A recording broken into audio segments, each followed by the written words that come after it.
പരാതികൾ എന്ന് പറയുമ്പോൾ ആ പരാതികളിൽ വി ഡി സതീശനും അതോടൊപ്പം തന്നെ ഒരു മാധ്യമപ്രവർത്തകയും രാഹുലിനെ സഹായിച്ചു എന്നുള്ള കാര്യം വ്യക്തമാക്കുന്ന ഒരു പരാതി കൂടി ആ കൂട്ടത്തിലുണ്ട്. അത് ഇമെയിൽ വഴി ലഭിച്ച പരാതിയാണ്.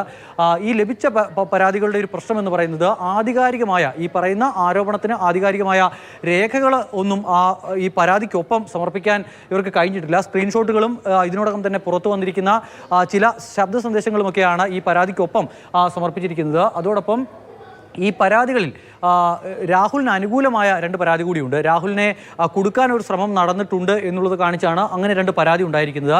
ആ പരാതിയിൽ ഒരു സ്വകാര്യ ചാനല് രാഹുലിനെ കൊടുക്കാനായി വ്യാജ തെളിവ് ഉണ്ടാക്കി എന്ന് പറഞ്ഞു വയ്ക്കുന്ന ഒരു പരാതിയുണ്ട്. അതോടൊപ്പം തന്നെ ആ പരാതി നൽകിയിരിക്കുന്നത് ഡോക്ടർ സാറ തോമസ് എന്ന് പറയുന്ന ആളാണ്. ആ പരാതിയിലാണ് രാഹുലിനെ കൊടുക്കാനായി ഒരു സ്ഥാപനം ഒരു ചാനൽ വ്യാജ തെളിവ് നിർമ്മിച്ചു എന്ന് പറയുന്നത്. അതോടൊപ്പം തന്നെ കാര്യങ്ങൾ രാഹുലിനെതിരെ ആരോപണം ഉന്നയിച്ചവർക്ക് നേരെ ഒരു വിരൽ രാഹുലിനെതിരെയാണ് ചൂണ്ടിയതെങ്കിൽ മറ്റുള്ള 4 വിരലുകളും അവർക്ക് നേരെയായിരുന്നു എന്നുള്ള കാര്യത്തിലേക്ക് കാര്യങ്ങൾ നീങ്ങുകയാണ്. അതായത് ഇപ്പോഴിതാ രാഹുൽ മാങ്കൂട്ടത്തിനെതിരെ സ്ക്രീൻഷോട്ടുകളും ഓഡിയോ ക്ലിപ്പുകളും ഒക്കെ ഇങ്ങനെ പുറത്തുവിട്ട് ബിഗ് ബ്രേക്കിംഗ് ആക്കി ആഘോഷിക്കുകയും രാഹുൽ മാങ്കൂട്ടത്തിനെ വേട്ടയാടുകയും ചെയ്തവർക്കെതിരെ അന്വേഷണം നടത്തണമെന്ന് പറഞ്ഞുകൊണ്ട് ഡോക്ടർ സാറ തോമസ് രംഗത്തെത്തിയിരിക്കുന്നു. പരാതിയായിട്ട് തന്നെ ഒഫീഷ്യൽ പരാതിയായിട്ട് ഉന്നയിച്ചിരിക്കുന്നു പോലീസിന് മുന്നിലേക്ക്.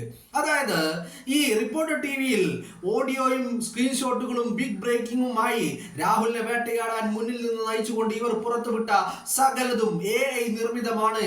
അതുകൊണ്ട് ഇത്തരത്തിൽ വ്യാജ നിർമ്മിതികൾ ഉണ്ടാക്കി ഒരു മനുഷ്യനെ വേട്ടയാടുകയും പരിഹസിക്കുകയും അധിക്ഷേപിക്കുകയും അയാളെ തേജോവധം ചെയ്യുകയും വ്യക്തിഹത്യ നടത്തുകയും ചെയ്തതിനെതിരെ അന്വേഷണം നടത്തണം, ഉചിതമായ നടപടി ഉണ്ടാവണമെന്ന് ആവശ്യപ്പെട്ടുകൊണ്ട് സാറ തോമസ് പോലീസിനെ സമീപിച്ചിരിക്കുന്നു. പരാതിയായിട്ട് തന്നെ ഉന്നയിച്ചിരിക്കുന്നു എന്നുള്ളതാണ് കാര്യങ്ങൾ. അതാണ് ഞാൻ പറഞ്ഞത്, കാര്യങ്ങൾ മാറി മറിയുകയാണ്.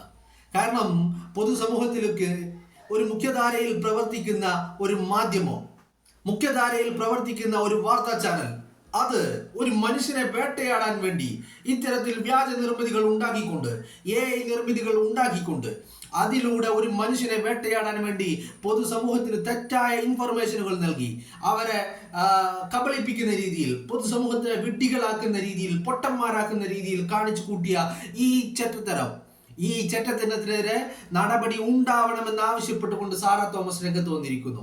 കാര്യങ്ങൾ അതാണ് ഞാൻ പറഞ്ഞത്, മാറി മറിയുകയാണ് എന്ന്. അതോടൊപ്പം സാറ തോമസിന്റെ പരാതി മെയിലായിട്ടാണ്, ഇമെയിലിലൂടെയാണ് പോലീസിന് ലഭിച്ചിരിക്കുന്നത്. ഇതോടൊപ്പം തന്നെ മറ്റൊരു പരാതി കൂടി ലഭിച്ചിട്ടുണ്ട്. അത് വി ഡി സതീശനും വേറെ മറ്റൊരു മാധ്യമ പ്രവർത്തക ഏത് സ്ഥാപനത്തിലാണെന്ന് പറഞ്ഞിട്ടില്ല. ആ മാധ്യമ പ്രവർത്തകയും വി ഡി സതീശനും ചേർന്ന് രാഹുൽ മാങ്കൂട്ടത്തിനെ സംരക്ഷണം ഒരുക്കി എന്ന രീതിയിലുള്ള ഒരു പരാതി വന്നിട്ടുണ്ട്.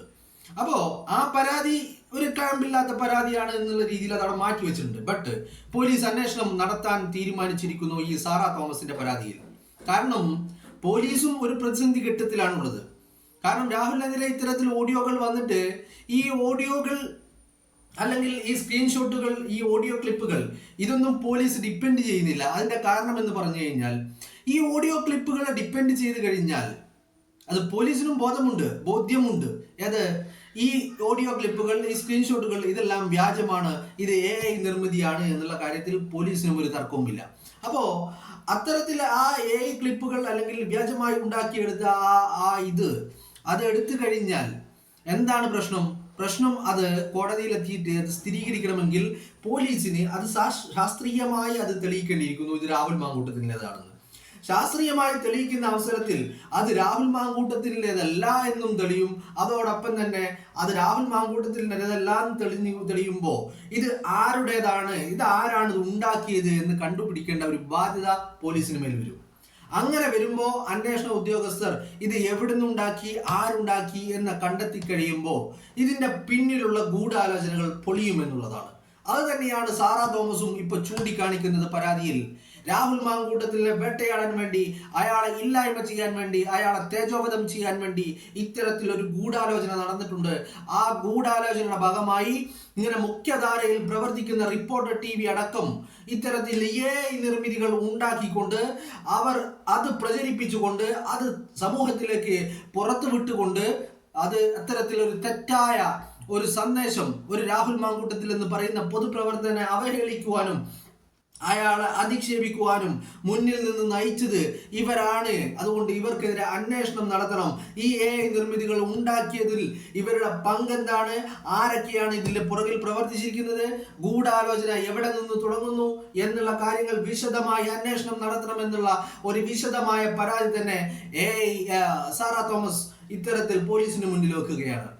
ഇവിടെ കാര്യങ്ങൾ വീണ്ടും മാറി മറിയുന്നു എന്ന് പറഞ്ഞു കഴിഞ്ഞാൽ ഇവിടെ രണ്ട് പ്രധാനപ്പെട്ട കാര്യങ്ങളാണ് രാഹുൽ മാങ്കൂട്ടത്തിന്റെ കാര്യത്തിലുള്ളത്. ഒന്ന്, ഈ പുറത്തു വന്നിരിക്കുന്ന തെളിവുകൾ എന്ന രീതിയിൽ മാധ്യമങ്ങൾ പുറത്തുവിട്ട ഓഡിയോ ക്ലിപ്പുകളോ ഈ സ്ക്രീൻഷോട്ടുകളോ ഇതൊന്നും പോലീസ് ഡിപ്പെൻഡ് ചെയ്യാൻ തയ്യാറല്ല. ഇതിനെ അവലംബിച്ചുകൊണ്ട്, ഇതിനെ മാത്രം ബേസ് ചെയ്തുകൊണ്ട് ഈ മാധ്യമങ്ങളിൽ വന്നിരിക്കുന്ന ഓഡിയോ ക്ലിപ്പുകൾ, സ്ക്രീൻഷോട്ടുകൾ ഇതിനെ അവലംബിച്ചുകൊണ്ട് പോലീസ് ഒരു കേസുമായി അല്ലെങ്കിൽ അന്വേഷണവുമായി മുന്നോട്ട് പോകാൻ പോലീസിന് അത്ര കോൺഫിഡൻസ് ഇല്ല, അവർ അതിന് തയ്യാറല്ല എന്നുള്ള റിപ്പോർട്ടുകൾ പുറത്തു വരുന്നു. അതോടൊപ്പം തന്നെ ഈ മാധ്യമങ്ങളിൽ വന്നുകൊണ്ട് രാഹുലിന്റെ പേര് പറയാതെയാണല്ലോ ആദ്യം തന്നെ റിനി ആൻഡ് ജോർജ് എന്ന് പറയുന്ന താൻ മാധ്യമപ്രവർത്തകയാണ്, താൻ സിനിമാ നടിയാണ്, താൻ ആങ്കറാണ് എന്നൊക്കെ അവകാശപ്പെടുന്ന ആ യുവതി ഇത്തരത്തിൽ ഒരു ആരോപണം ഉന്നയിച്ചത്. ഈ ആരോപണം ഉന്നയിച്ച ഇവർ ഇതുവരെ പരാതിയുമായിട്ട് മുന്നോട്ട് വന്നിട്ടില്ല എന്ന് മാത്രമല്ല, പോലീസ് അവരെ നേരിട്ട് ബന്ധപ്പെട്ടിട്ടും പരാതി നൽകുവാനോ മൊഴി നൽകുവാനോ ഒഫീഷ്യലി ഇതൊരു പരാതിയുമായി അല്ലെങ്കിൽ അന്വേഷണവുമായി സഹകരിക്കുവാനോ അവർ തയ്യാറല്ല. എന്ന് പറഞ്ഞു കഴിഞ്ഞാൽ അവർക്ക് ഉള്ള താല്പര്യമില്ല. എന്തുകൊണ്ട് താല്പര്യമില്ല? റിനിക്കെതിരെ ഇത്തരത്തിൽ അക്രമം, അശ്ലീല മെസ്സേജുകൾ അയച്ചു എന്നല്ല പറഞ്ഞത്. എന്തുകൊണ്ട് അങ്ങനെ തന്നെ ഇത്തരത്തിൽ അപമാനിച്ച ഒരുത്തിനെതിരെ നടപടിയെടുക്കാൻ, നിയമ നടപടിയുമായി മുന്നോട്ട് പോകാൻ അവർ തയ്യാറാവുന്നില്ല എന്ന് ചോദിച്ചു കഴിഞ്ഞാൽ അവരുടെ കയ്യിൽ തെളിവുകളില്ല. അവർ ആരോപണം ഉന്നയിക്കുകയായിരുന്നു. ആർക്ക് വേണ്ടിയാണ് അവർ ആരോപണം ഉന്നയിച്ചത്? അവർ രാഹുൽ മാങ്കൂട്ടത്തിനെ ഇല്ലായ്മ ചെയ്യാൻ വേണ്ടി ഗൂഢാലോചന നടത്തിയവർക്ക് വേണ്ടി പണം വാങ്ങിയിട്ടാണ് ഇവർ ഈ ആരോപണം ഉന്നയിച്ചിരിക്കുന്നത്. അതുകൊണ്ടാണ് അവർ പരാതിയുമായി മുന്നോട്ട് വരാത്തത്. അപ്പോ അങ്ങനെ പരാതിയുമായി മുന്നോട്ട് വരാതിരിക്കുമ്പോൾ ഇതിന്റെ ഗൂഢാലോചന വ്യക്തമാണ്. അങ്ങനെ ഗൂഢാലോചന നടന്നിട്ടുണ്ട് എന്നുള്ള കാര്യത്തിൽ ഇപ്പൊ പരാതി ലഭിച്ചിരിക്കുന്നു. സാറ തോമസ് ഒഫീഷ്യലി പരാതിപ്പെട്ടിരിക്കുന്നു. അന്വേഷിക്കുകയല്ലാതെ ഇനി അന്വേഷണ ഉദ്യോഗസ്ഥർക്ക് വേറെ വഴികളില്ല. കാരണം രാഹുൽ മാങ്കൂട്ടത്തിനെതിരെ ഇപ്പൊ പോലീസ് അന്വേഷിച്ചു കൊണ്ടിരിക്കുന്ന പരാതികൾ അത്രയും ഒരു മൂന്നാം കക്ഷിക്കാരുടെ, എന്തിനധികം എറണാകുളത്തുള്ള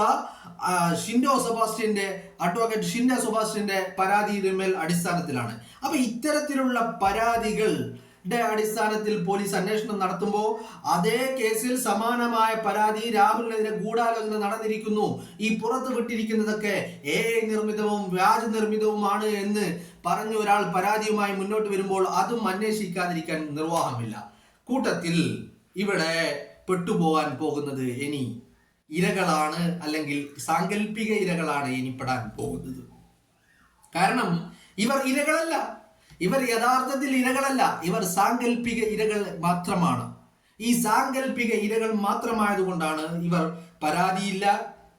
ഇവർക്ക് വേണ്ടിയിരുന്നത് ഒരു ആരോപണം ഉന്നയിക്കണം. ആ ആരോപണം കേരളം മൊത്തം ചർച്ച ചെയ്യണം എന്ന് പറഞ്ഞാൽ ആ വ്യക്തിയെ ഇല്ലാതാകുന്നതോടുകൂടി രണ്ട് കാര്യം നടക്കണം. നെയ്യപ്പം തിന്നു കഴിഞ്ഞാൽ രണ്ടുണ്ട് കാര്യം എന്ന് പറയാറില്ലേ? അത്തരത്തിൽ ഒരു ആരോപണം കൊണ്ട് രണ്ട് കാര്യം ഉണ്ടാവണം. ഒരു വെടിക്ക് രണ്ട് പക്ഷി വീഴണം. ഒന്ന് രാഹുൽ മാങ്കൂട്ടത്തിൽ വീഴണം, മറ്റൊന്ന് മാധ്യമപ്രവർത്തകയാണ്, ആങ്കറാണ്, സിനിമാ നടിയാണ്, ബട്ട് ഇവരെ ആരും അറിയില്ല. ഈ ഇത്രയും മുഖ്യധാരയിൽ പ്രവർത്തിക്കുന്നു എന്ന് അവകാശപ്പെടുന്ന ആളെ ആരും അറിയില്ല. ആ ആൾക്ക് സ്വന്തമായ ഒരു മേൽവിലാസം ഉണ്ടാക്കിയെടുക്കണം. അതിനുവേണ്ടി പല ശ്രമങ്ങളും അവർ നടത്തുന്നുണ്ട്. നിങ്ങൾ അവരെ കാണുന്നവരായിരിക്കും, അവരുടെ കാര്യങ്ങൾ അറിയുന്നവരായിരിക്കും. അവർ പല ശ്രമങ്ങൾ നടത്തി, എല്ലാത്തിലും വീണുപോയി. ഒരു ശ്രമങ്ങളും വില പോയില്ല. അവിടെയാണ് രാഹുൽ മാങ്കൂട്ടത്തിനെതിരെ ഇത്തരം ആരോപണം ഉന്നയിക്കുന്നത്. ആരോപണം ഉന്നയിച്ചിട്ട് രാഹുൽ മാങ്കൂട്ടത്തിനെതിരെ പുകമറ സൃഷ്ടിച്ചുകൊണ്ട്, കോലാഹലങ്ങൾ സൃഷ്ടിച്ചുകൊണ്ട്, അയാളെ ഒരു സ്ത്രീലമ്പടനാക്കി മാറ്റിക്കൊണ്ട്, അതാണല്ലോ ഇപ്പോൾ ഏറ്റവും അധികം ഉപകാരപ്പെടുന്ന ഒരു ആരോപണം എന്ന് പറയുന്നത്. കാരണം എന്നെ ഒരാള്, ഇപ്പൊ ഞാൻ പോയിട്ട് എന്നെ രാഹുൽ മാങ്കൂട്ടത്തിൽ ആക്രമിച്ചു എന്ന് പറഞ്ഞു കഴിഞ്ഞാൽ ഇത്ര സെൻസേഷൻ ആവില്ല. ഇവിടെ സ്ത്രീകൾക്ക് അനുകൂലമായ ഒരു നടപടികൾ ഉണ്ടാകുമെന്നുള്ള കാര്യത്തിൽ, ഉറപ്പുള്ള കാര്യത്തിൽ വന്നുകൊണ്ട് ആരോപണം ഉന്നയിച്ചുകൊണ്ട് അയാളെ അധിക്ഷേപിക്കുവാനും തേജോവധം ചെയ്യുവാനും വേട്ടയാടാനും മുന്നിൽ നിന്ന് കൊടുത്തത് ആദ്യം ഈ റിനി ജോർജാണ്. അതുകൊണ്ട് തന്നെ അന്വേഷണം, ഇവർക്കെതിരെ അന്വേഷണം വേണമെന്നുള്ള കാര്യം പുറത്തു വരുന്നത്. ഇപ്പോ കാര്യങ്ങൾ തിരിഞ്ഞു മറിയുന്നു. എന്താണെങ്കിലും പോലീസ് എന്തായാലും ഒരു പ്രതിസന്ധിയിലാണുള്ളത്. കാരണം ഈ പരാതി നൽകിയ, രാഹുലിനെതിരെ പരാതി നൽകിയ ഒരാളുടെ കയ്യിലും ആധികാരികമായ തെളിവുകളില്ല എന്നുള്ളതാണ്. ഈ കേട്ടുകേൾവിയുടെ മാധ്യമങ്ങൾ അല്ലെങ്കിൽ സോഷ്യൽ മീഡിയകൾ പ്രചരിപ്പിച്ച ഈ കള്ളപ്രചരണങ്ങളുടെ അടിസ്ഥാനത്തിലാണ് ഈ പരാതികൾ നൽകിയിട്ടുള്ളത്. ഈ പരാതികൾക്കൊന്നും തെളിവുകളില്ല എന്നുള്ളതാണ്. അതുകൊണ്ട് തന്നെ ഇനി പോലീസിന്റെ മുന്നിൽ ചോദ്യങ്ങൾ ഒരുപാട് ബാക്കിയാണ്. അവരുടെ മുന്നോട്ടുള്ള ഒരു സ്റ്റെപ്പ് പോലും പ്രതിസന്ധിയിലാണ് എന്നുള്ള റിപ്പോർട്ടുകളായി ഇപ്പോൾ പുറത്തു വരുന്നത്. അതിന്റെ അടിസ്ഥാനത്തിലാണല്ലോ നിങ്ങൾ കഴിഞ്ഞ ദിവസം കേട്ട വാർത്തകൾ അത്രയും. പോലീസ് പരാതിക്കാരെ അന്വേഷിച്ച് തെരുവിലേക്ക് ഇറങ്ങുന്നു. ഇപ്പൊ പോലീസ് ബാംഗ്ലൂരിലെ ആശുപത്രിയിലേക്ക് പോവുകയാണ് തെളിവുകൾ ഉണ്ടാക്കാൻ വേണ്ടി.